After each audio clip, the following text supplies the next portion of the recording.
Bharatiya Janata party के राष्ट्रीय अध्यक्ष नितिन नवीन गुरुवार शाम देहरादून पहुंचे, जहां एयरपोर्ट पर मुख्यमंत्री पुष्कर सिंह धामी, भाजपा प्रदेश अध्यक्ष महेंद्र भट्ट, पार्टी पदाधिकारियों ने उनका गर्मजोशी से स्वागत किया। एयरपोर्ट से भाजपा प्रदेश मुख्यालय तक विभिन्न स्थानों पर स्वागत कार्यक्रम आयोजित किए गए। जगह जगह भाजपा कार्यकर्ताओं ने फूलमालाओं, नारों और ढोल नगाड़ों के साथ राष्ट्रीय अध्यक्ष का अभिनंदन किया। इस दौरान महिला मोर्चा के कार्यकर्ताओं में भी खासा उत्साह देखने को मिला। भाजपा मुख्यालय और अन्य कार्यक्रम स्थलों को पार्टी के झंडों और रंगों से सजाया गया था। महिला कार्यकर्ताओं ने पारंपरिक वेशभूषा में स्वागत गीत और भजन प्रस्तुत किए। राष्ट्रीय अध्यक्ष के आगमन से पहले ही बड़ी संख्या में कार्यकर्ता कार्यक्रम स्थलों पर पहुंचने लगे थे, जिससे पूरे क्षेत्र में उत्साह और उत्सव जैसा माहौल देखने को मिला।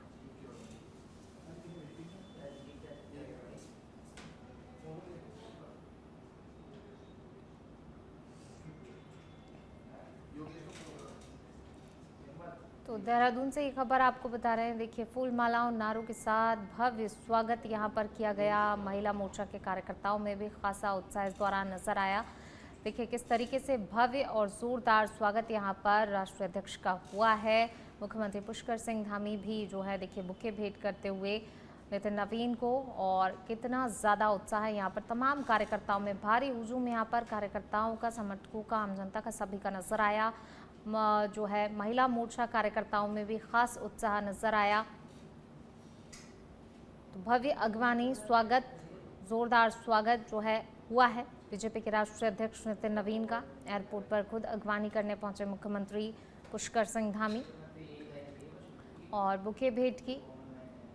इस दौरान तमाम कार्यकर्ताओं का हुजूम जो है उमड़ पड़ा देखने को मिला, और वहीं महिला मोर्चा की कार्यकर्ताओं ने भी जो है काफ़ी उत्साह के साथ पूरा जो है स्वागत किया है बीजेपी के राष्ट्रीय अध्यक्ष नितिन नवीन का।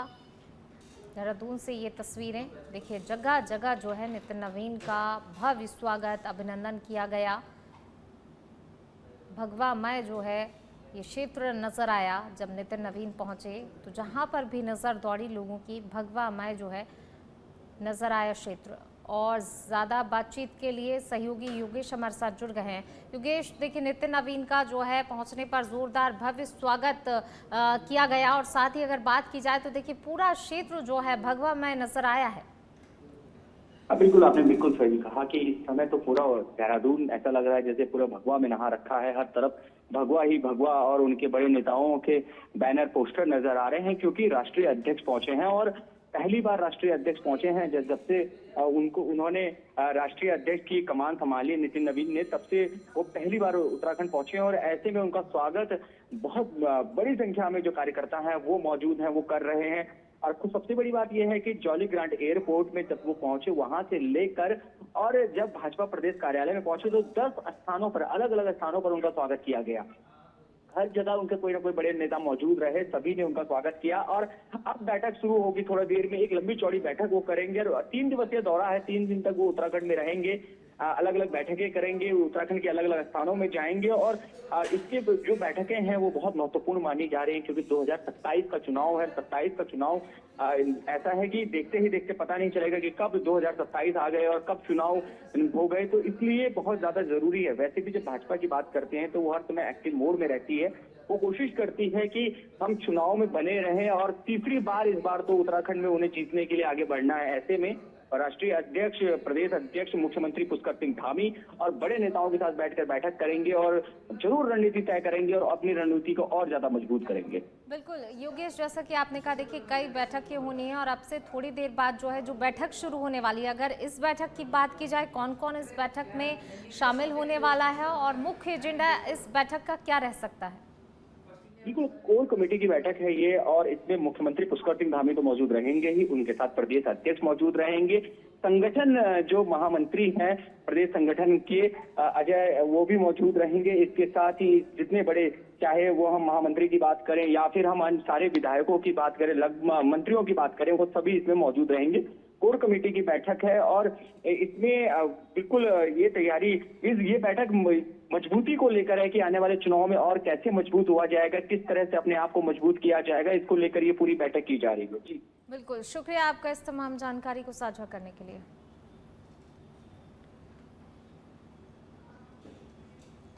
भाजपा के राष्ट्रीय संगठन महासचिव बीएल संतोष के देवभूमि उत्तराखंड आगमन पर जॉली ग्रांट एयरपोर्ट पर भव्य स्वागत किया गया। मुख्यमंत्री पुष्कर सिंह धामी ने आत्मीय स्वागत और अभिनंदन करते हुए उन्हें शुभकामनाएं दी। बीएल संतोष के उत्तराखंड दौरे को लेकर भाजपा कार्यकर्ताओं में खासा उत्साह देखने को मिला। एयरपोर्ट पर बड़ी संख्या में पार्टी पदाधिकारी और कार्यकर्ता मौजूद रहे। कार्यकर्ताओं ने नारों और स्वागत के जरिए अपने उत्साह का प्रदर्शन किया।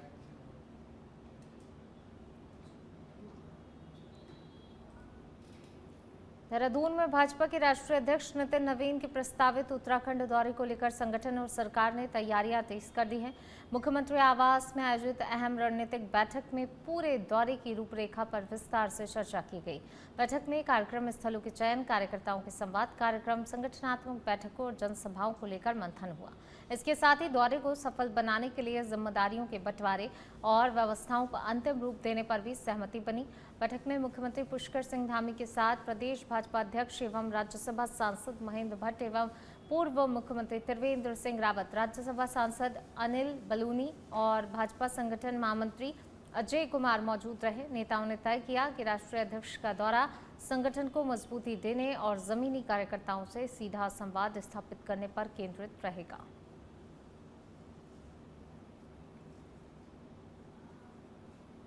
उत्तराखंड के राज्यपाल लेफ्टिनेंट जनरल गुरमीत सिंह ने आज असम के मुख्यमंत्री हिमंता बिस्वा शर्मा से सौहार्दपूर्ण मुलाकात की। इस दौरान राज्यपाल गुरमीत सिंह ने डॉक्टर हिमंता बिस्वा शर्मा को लगातार दूसरी बार असम के मुख्यमंत्री पद का दायित्व संभालने पर हार्दिक बधाई और शुभकामनाएं दी। मुलाकात के दौरान विभिन्न समसामयिक विषयों और जनहित से जुड़े मुद्दों पर भी चर्चा हुई। दोनों नेताओं के बीच शिष्टाचार भेंट सकारात्मक माहौल में संपन्न हुई। इस अवसर पर आपसी सहयोग, विकास और सुशासन से जुड़े विषयों पर भी विचार विमर्श किया गया।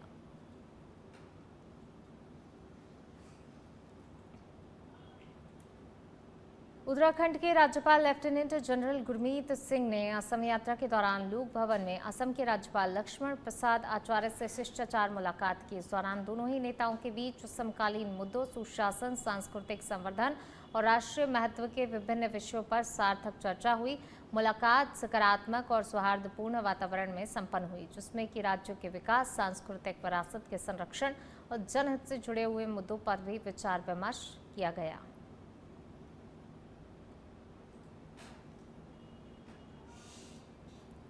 मुख्यमंत्री पुष्कर सिंह धामी ने आज कैंप कार्यालय में council on energy, environment and water यानी CEEW द्वारा तैयार सौर जागरूकता स्मारिका पुस्तिका का विमोचन किया। इस दौरान मुख्यमंत्री ने कहा कि ये पहल उत्तराखंड के हरित, आत्मनिर्भर और उज्जवल भविष्य की दिशा में महत्वपूर्ण कदम है। उन्होंने कहा कि जलवायु परिवर्तन और ऊर्जा संकट के दौर में सौर ऊर्जा आने वाली पीढ़ियों के सुरक्षित भविष्य की आवश्यकता बन चुकी है। मुख्यमंत्री ने बताया कि PM सूर्य घर योजना के तहत उत्तराखंड ने उल्लेखनीय उपलब्धियां हासिल की हैं और राज्य ने 40,000 रूफटॉप सोलर संयंत्रों का लक्ष्य समय से पहले पूरा कर लिया है। पिछले 2 वर्षों में प्रदेश की सौर ऊर्जा क्षमता में करीब 10 गुना वृद्धि दर्ज की गई है। मुख्यमंत्री ने कहा कि सौर ऊर्जा के व्यापक उपयोग से बिजली बिल कम होंगे और पर्यावरण संरक्षण को मजबूती मिलेगी।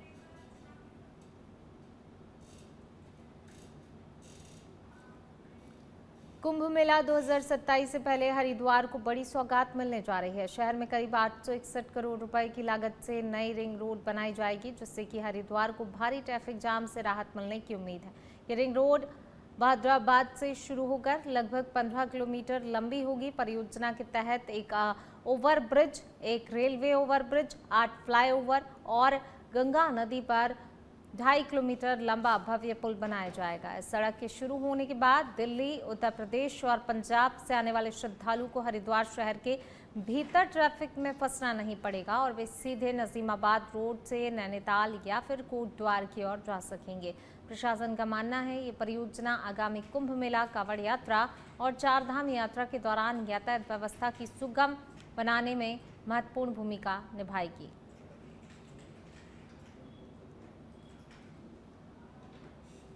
उत्तराखंड के प्रसिद्ध श्री यमुनोत्री धाम की यात्रा इस वर्ष पूरी तरह सुरक्षित और सुचारू रूप से संचालित की जा रही है। श्रद्धालुओं में यात्रा को लेकर भारी उत्साह देखने को मिल रहा है और अब तक 6 लाख से अधिक श्रद्धालु यमुनोत्री और गंगोत्री धाम के दर्शन कर चुके हैं। प्रशासन द्वारा यात्रा मार्ग पर सुरक्षा और व्यवस्थाओं को लेकर विशेष निगरानी रखी जा रही है। भीड़ नियंत्रण और किसी भी आपात स्थिति से निपटने के लिए 24 घंटे मॉनिटरिंग की व्यवस्था की गई है।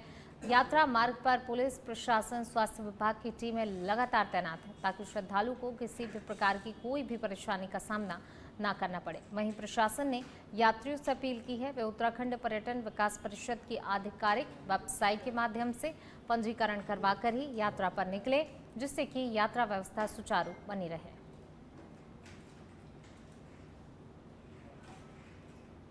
उत्तरकाशी के गौरसाली गांव में एक आवासीय मकान में भीषण आग लगने की सूचना पर एसडीआरएफ टीम तुरंत मौके पर पहुंची।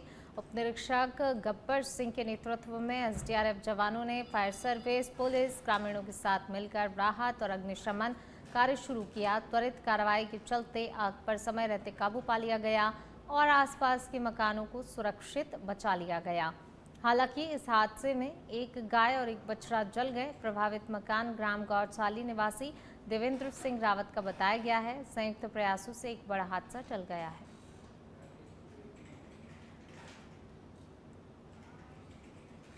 देहरादून से खबर है, जहां पर उत्तराखंड परिवहन विभाग ने डिजिटल सेवाओं की दिशा में एक और बड़ा कदम बढ़ाते हुए संभागीय परिवहन कार्यालय में हाईटेक डिजिटल ई लॉबी का शुभारंभ किया है।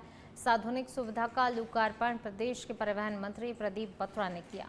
इस मौके पर मंत्री प्रदीप बत्रा ने कहा कि डिजिटल इंडिया के विजन को धरातल पर उतारने के लिए उत्तराखंड सरकार लगातार जन सुविधाओं को आधुनिक और पारदर्शी बना रही है। उन्होंने कहा यह हाईटेक डिजिटल ई लॉबी नागरिकों को तेज, सरल, तकनीक आधारित सेवाएं उपलब्ध कराने में मील का पत्थर साबित होगी। परिवहन विभाग की इस नई पहल से आम लोगों को कई सेवाएं एक ही स्थान पर डिजिटल माध्यम से आसानी से मिल सकेंगी। विभाग का उद्देश्य लोगों का समय बचाने के साथ सेवाओं में पारदर्शिता और कार्यकुशलता बढ़ाना है। यहाँ पर जो रजिस्ट्रेशन के लिए लोग आते हैं, ड्राइविंग लाइसेंस के लिए, टैक्सेशन के लोग आते हैं, उनके लिए बहुत अच्छी डिजिटल ऑफिस का जो है यहाँ पर आज हमने इनॉग्रेशन किया और आने वाला समय डिजिटल इंडिया का ही है। हमारे प्रधानमंत्री नरेंद्र मोदी लगातार समझे हैं कि भारत डिजिटल होना चाहिए और हमारे माननीय मुख्यमंत्री जी ने भी कहा है कि देवभूमि उत्तराखंड के साथ साथ डिजिटल भूमि उत्तराखंड होना चाहिए। तो उसी के तहत ये एक पहला कदम है और अच्छा कदम है। कहता हूँ कि लोगों को वेटिंग एरिया एक अच्छा मिलेगा, सुविधाजनक मिलेगा, एसी मिलेगा। तो जो लोग अपना काम कराने आएंगे उनको एक अच्छा फील गुड की भावना उनके मन में आएगी। और लाइन सिस्टम जो है हम लोग खत्म किया गया है, टोकन सिस्टम लोगों ने शुरू किया है। आपको आते ही टोकन मिल जाएगा, अपना अप्लाई करें, उसके बाद जब आपका नंबर आएगा तो टोकन डिस्प्ले हो जाएगा उसमें और आप अपना नंबर देखकर आप लोग अपना जो भी कार्रवाई है डॉक्यूमेंटेशन पूरा कर सकते हैं। तो इसमें तो ये पहले एक लाइन सिस्टम की उसका मतलब बनने की और डिजिटल इंडिया की तरफ बढ़ने के लिए बहुत अच्छा कदम है। तो इसलिए मैं आज आरटीओ ऑफिस आया था, तो यहाँ पर सभी को शुभकामनाएं दी और बधाई दी। चंपावत में 12वें अंतर्राष्ट्रीय योग दिवस 2026 के काउंटडाउन कार्यक्रम के तहत जिला आयुर्वेद एवं यूनानी विभाग द्वारा विशेष ऑनलाइन योग सत्र का आयोजन किया गया। कार्यक्रम का उद्देश्य योग को जन आंदोलन बनाते हुए हर नागरिक तक इसकी पहुंच सुनिश्चित करना रहा। इस वर्ष की थीम स्वास्थ्य, ज्ञान और वैश्विक शांति के लिए योग रखी गई। काली ढेक झील से आयोजित 2 दिवसीय योग सत्र का यूट्यूब पर लाइव प्रसारण किया गया, जिसमें बड़ी संख्या में लोगों ने भाग लिया। कार्यक्रम में योग प्रशिक्षकों द्वारा कॉमन योग प्रोटोकॉल के अनुसार योगासन, प्राणायाम, ध्यान का अभ्यास कराया गया।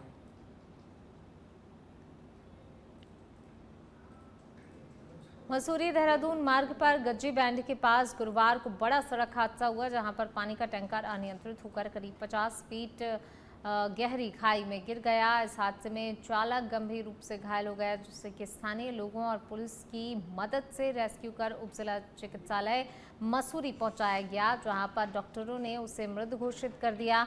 वहीं मृतक की पहचान 25 वर्षीय अक्षय असवाल निवासी मसूरी के रूप में हुई है। बताया जा रहा है कि टैंकर मसूरी झील से पानी भरकर लौट रहा था, तब यह चालक नियंत्रण खो बैठा। पुलिस ने मामले की जांच शुरू कर दी है।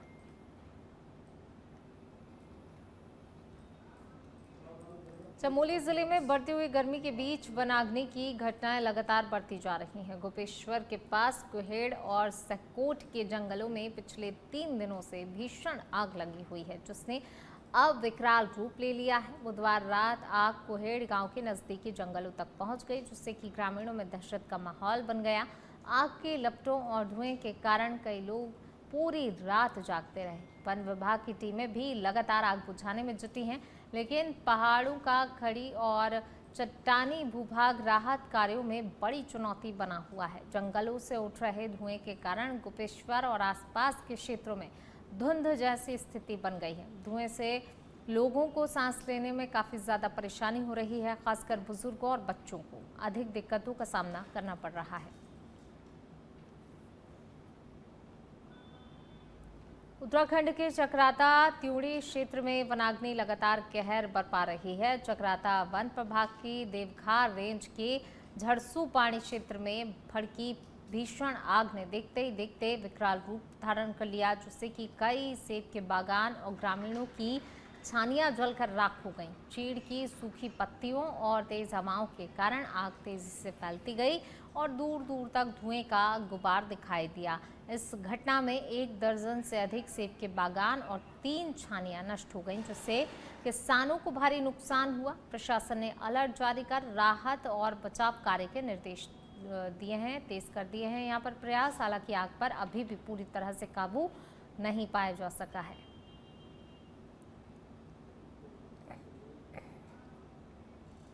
उधम सिंह नगर के खटीमा से बड़ी खबर सामने आई, जहां पर कथित धर्मांतरण के मामलों में पुलिस ने बड़ी कार्रवाई करते हुए 4 आरोपियों को गिरफ्तार किया है।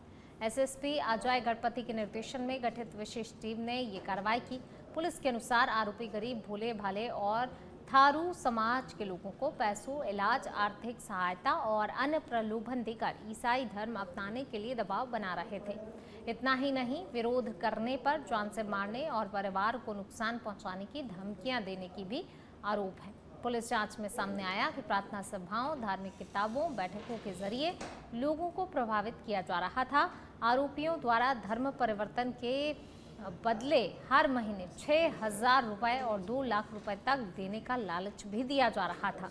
पुलिस ने आरोपियों के मोबाइल फोन से धर्मांतरण से जुड़े हुए फोटो, वीडियो, ऑडियो सभी साक्ष्य बरामद किए हैं। मुख्यमंत्री महोदय के निर्देशानुसार जनपद उधम सिंह नगर में जो व्यक्ति इलीगल तरीके से डरा धमकाकर या प्रलोभन दिखाकर धर्मांतरण एवं मतांतरण करने की गतिविधियों में लिप्त है, उनके खिलाफ सख्त से सख्त कानूनी कार्रवाई की जा रही है। इसी क्रम में नानकमत्ता एवं खटीमा क्षेत्र से विशेषतः गरीब समुदाय में इस तरीके की गतिविधियां कुछ लोगों द्वारा की जाने की सूचना पुलिस को प्राप्त होती रही है और उसके ऊपर पुलिस प्रशासन पहले से ही गंभीर था। जिस क्रम में 4 व्यक्तियों द्वारा हमें पूर्व में शिकायती प्रार्थना पत्र प्रेषित किया जा चुका था, जिसमें 3 मुकदमे खटीमा थाने में पंजीकृत किए जा चुके, 1 मुकदमा नानकमत्ता थाने में पंजीकृत किया जा चुका है, जिसमें से 2 मुकदमों में कुल 4 व्यक्तियों की गिरफ्तारी पुलिस ने आज सुनिश्चित की है, जिसमें एक व्यक्ति जिसका नाम दान सिंह राणा है, इसकी गिरफ्तारी 151/26 जो मुकदमा है खटीमा थाने का, उसमें सुनिश्चित की गई है तथा अन्य 3 अपराधी जिसमें एक महिला का भी समावेश है, उनकी गिरफ्तारी 139/26 मुकदमे में की जा रही है। दिनेशपुर नगर पंचायत के वार्ड नंबर 1 में लंबे समय से जर्जर सड़क और अन्य विकास कार्यों का शुभारंभ कर दिया गया है। निर्विरोध चेयरपर्सन मंजीत कौर और पूर्व अध्यक्ष प्रतिनिधि कावल सिंह विर्क ने सभासदों और स्थानीय लोगों की मौजूदगी में सड़क निर्माण सहित विकास कार्यों की शुरुआत की। वर्षों से खराब सड़क के कारण बरसात में जल भराव और कीचड़ की समस्या रहती थी। अब विकास कार्यों की शुरुआत से क्षेत्रवासियों में खुशी का माहौल देखा जा रहा है। कावल सिंह विर्क ने कहा कि सभी वार्डों में विकास कार्य प्राथमिकता के आधार पर कराए जाएंगे और जनता की समस्याओं का समाधान भी सुनिश्चित किया जाएगा।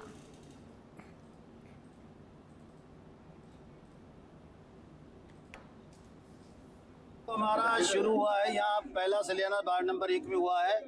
नारायण के घर से, तुषार के घर से नारायण के घर तक सीसी रोड है और स्लिपों का काम भी हुआ है। और वार्ड नंबर 1 में रजत जयंती पार्क भी बन रहा है। और इधर क्या नाम, ये रोड का भी भगवान की कृपा रही तो हार्ड मिक्स रोड भी जल्दी बनेगा और 2 तालाबों का सुंदरीकरण भी हो रहा है और नाले भी बन रहे हैं। काम बिल्कुल जोरों शोरों से चल रहा है। मेरे अब तो याद नहीं, बहुत रोड बन गए हैं, हर वार्ड में लगभग रोड ही रोड बन गए हैं और चालू हुआ है अभी। और भगवान की कृपा से 5 साल से पहले पूरे दिनेशपुर के जितने रोड हैं बन जाएंगे। वो पूरा होगा, पूरा नभा रहे हैं वादा, जैसे जैसे आ रहा है पैसा वैसे वैसे सारे वार्डों का काम कर रहे हैं जो हमने वादा किया था।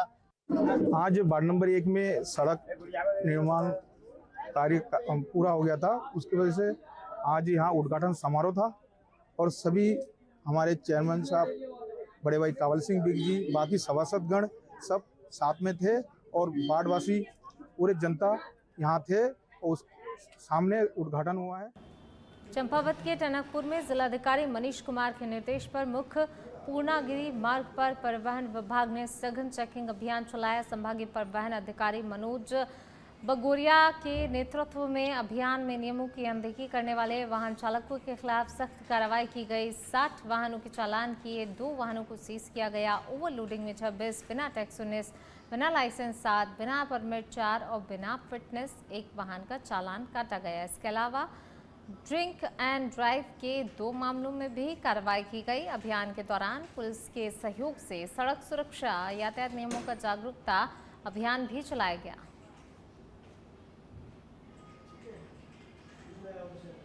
देहरादून के कोतवाली नगर क्षेत्र में नकबजनी की घटना का पुलिस ने अनावरण करते हुए एक महिला चोर को चोरी के माल के साथ गिरफ्तार कर लिया है। Bank of India Ashleigh hall शाखा की शाखा प्रबंधक सुनीता शर्मा ने 21 मई 2026 को तहरीर दी थी। एटीएम के बाहर एयर कंडीशनर और कॉपर वायर चोरी हो गए हैं। एसएसपी देहरादून के निर्देश पर पुलिस टीम ने सीसीटीवी फुटेज और स्थानीय मुखबिर तंत्र की मदद से जांच की। दिनांक 27 मई को चेकिंग के दौरान महिला अभियुक्ता को चोरी किए गए सामान के साथ पकड़ लिया गया। पूछताछ में पता चला कि वह पूर्व में भी चोरी के मामलों में जेल जा चुकी है।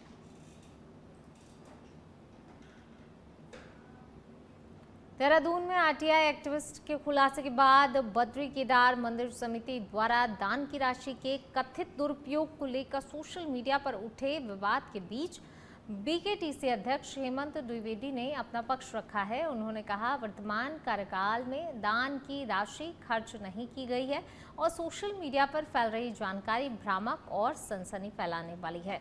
उन्होंने मामले की जांच के लिए समिति गठित करने की बात कही, जो कि 20 दिनों में अपनी रिपोर्ट सौंपेगी।